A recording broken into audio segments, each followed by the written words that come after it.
for awareness only. Laglag bala victim. Kung ikaw ay nabiktima ng laglag bala sa airport at alam mong hindi ikaw ang may gawa, ito ang step or guide na dapat mong gawin.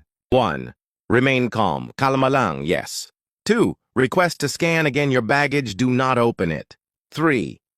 If they did not allow you, you can allow them but make sure just one officer only ang mangalkal. Take video. 4. If merong bala bullet na nakita, do not touch it. Kung hindi mag-iiwan kayo ng fingerprint. 5. Make sure you take videos prior and during the kalkalan. 6. If bullet found, ask PNP to run a fingerprint scan sa bullet.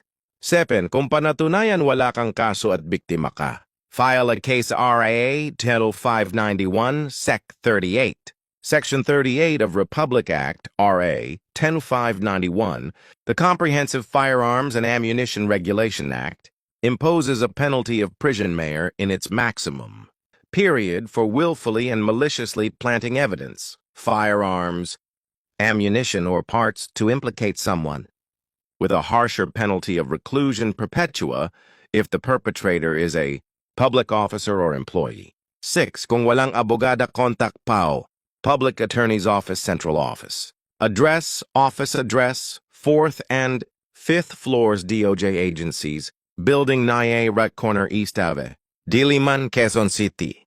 Hotline, 02-8929-9436, or do 8-bar-dukes-207C, 2-8426-2801, 0-do-8426-2450, SHU 8426-2987, ITO-do 8426-2683. Local 106-107 office hours. Local 159 outside office hours. Email pow@executiveyahoo.com. Recos. Cling wrap your luggage.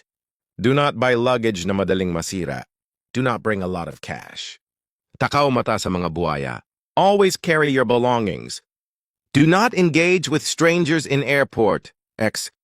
Pinahawakan sa'yo yung gamit or iniwan mo yung gamit mo na wala ka.